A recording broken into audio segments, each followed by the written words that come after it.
From our Washington, D.C. studios, this is the Muslim News on Muslim Network TV. Assalamu alaikum, I'm Hannah Zuberi.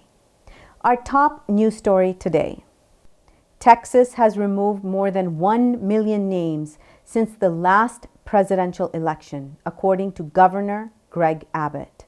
The move is a major voter roll overhaul, which Abbott claims is to protect the right to vote and crack down on illegal voting.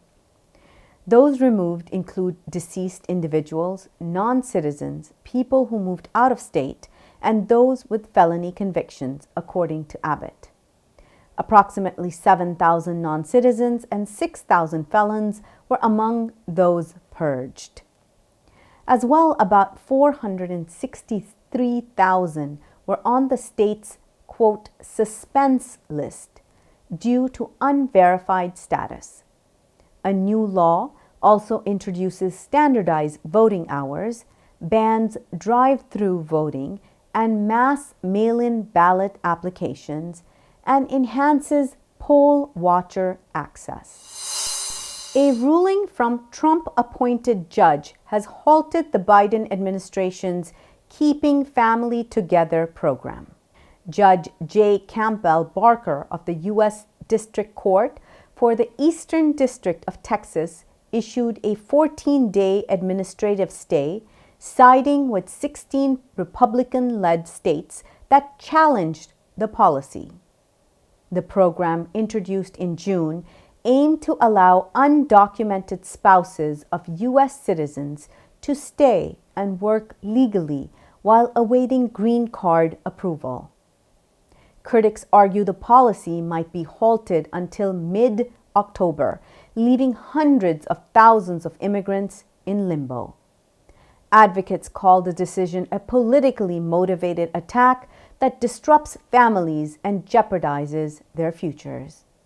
The program would apply only to undocumented immigrants who have been living in the U.S. for at least 10 years. But Republican officials, led by Texas Attorney General Ken Paxton, claimed the policy would encourage people to cross the border illegally. The ACLU and various immigrant rights groups expressed deep concern, highlighting the emotional and practical impacts on families dependent on the program. Special Counsel Jack Smith has revealed that ex-President Donald Trump faces a new 36-page indictment. The federal grand jury in Washington, D.C. has re-indicted Trump on 4 felony charges tied to his efforts to overturn the 2020 election results.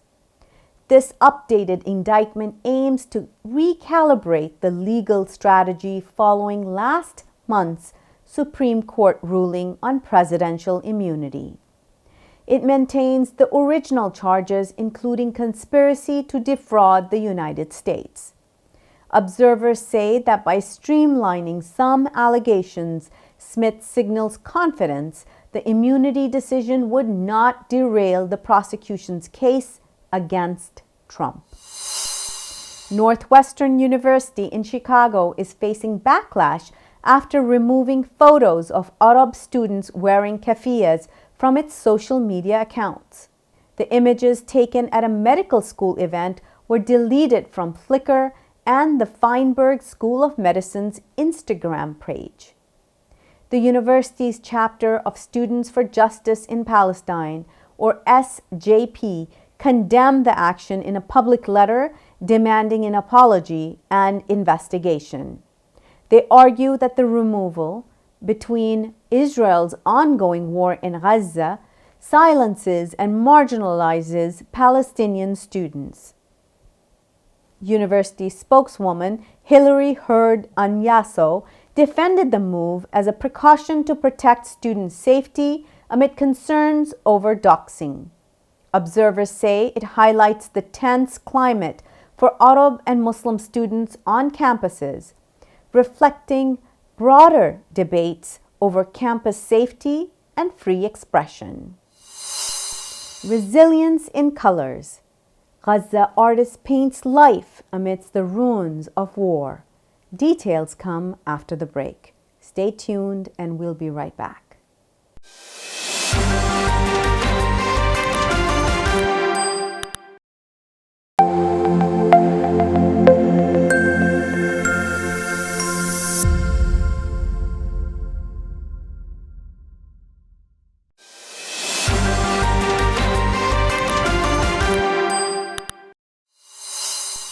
Welcome back.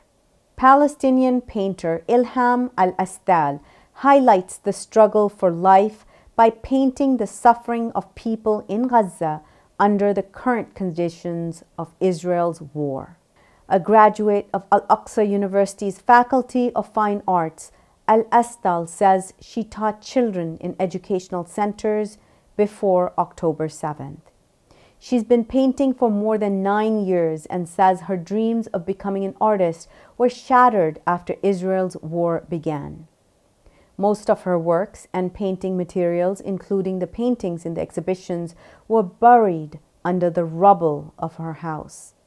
Her oil painting, titled The Catastrophe and the Suffering, depicts Badr Dahlan, the elderly woman attacked by Israeli army dogs. She has depicted attacks on mosques, churches, and tents representing forced displacement. أثرت علي الحرب طبعا بشكل كبير بالنسبة لضياع حلمي كفنانة أنه أكمل كفنانة تشكيلية. قبل الحرب كنت بشتغل في بعض المؤسسات الثقافية واللي بتشجع الموهوبين على اللي هو إكمال أحلامهم ورسم طموحاتهم. بعد الحرب طبعا توقف عملي كفنانة في بعض المراكز بسبب قلة الموارد الموجودة في المراكز، وبسبب كمان عدم وجود بعض المراكز لدمرها بشكل كامل. طبعا لوحاتي الفنية أغلبها فقدت في الحرب بسبب القصف، طبعا أثر عليها، ففقدت مرسمي وغرفتي، فقدت أغلب من لوحاتي. وطبعا هذا الإشي أثر علي كفنانة لأنه تقريبا فقدت جميع ألواني، وبسبب الحرب مش موجود ألوان في قطاع غزة ومش موجود فراشي في قطاع غزة. Israeli National Security Minister Itamar Ben-Gvir's proposal to build a synagogue within the Al-Aqsa Mosque complex in East Jerusalem is sparking widespread condemnation. Ben-Gvir's call, seen as a significant provocation, has drawn sharp criticism from across the Arab and Islamic world. Saudi Arabia and Turkey have denounced the proposal, urging respect for Al-Aqsa's status and calling for international intervention.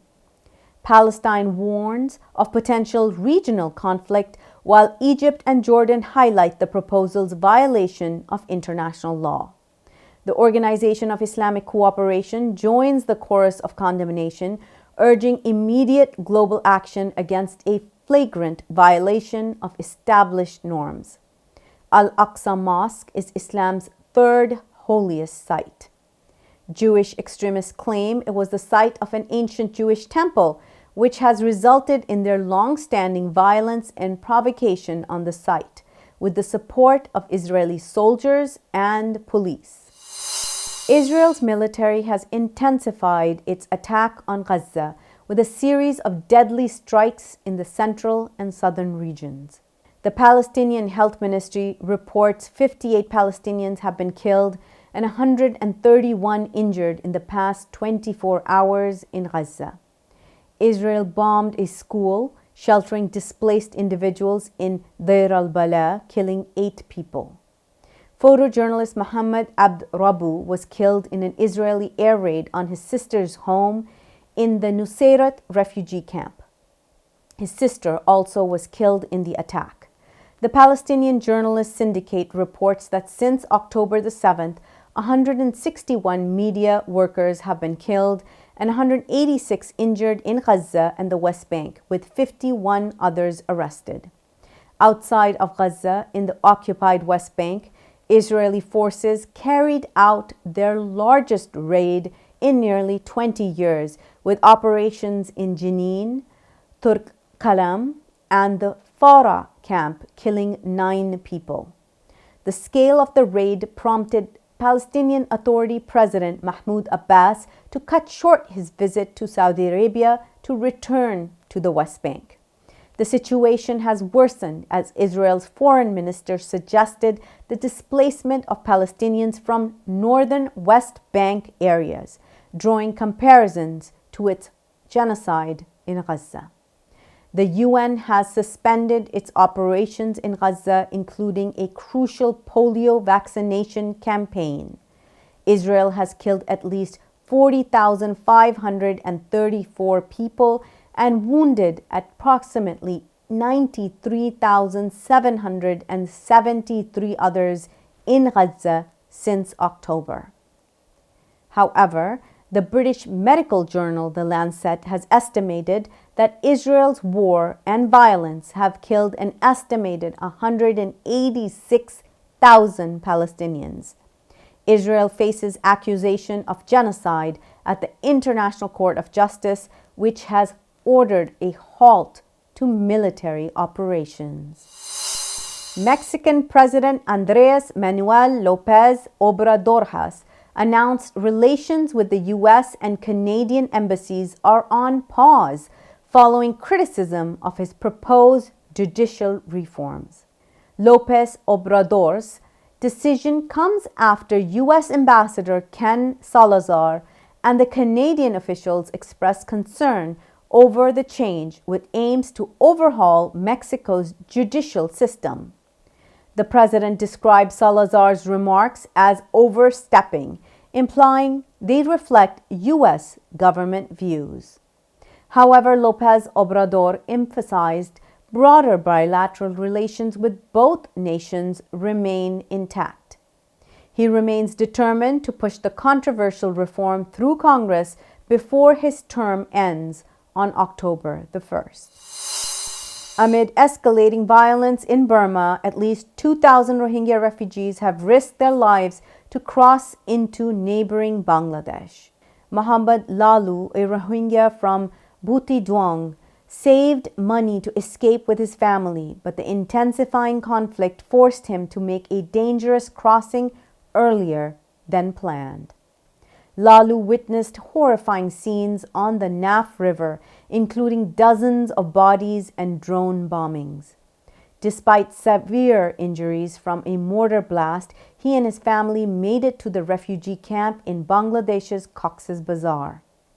The Bangladesh border guards' abandonment of posts during recent protests has left the border less secure, contributing to a surge in new arrivals.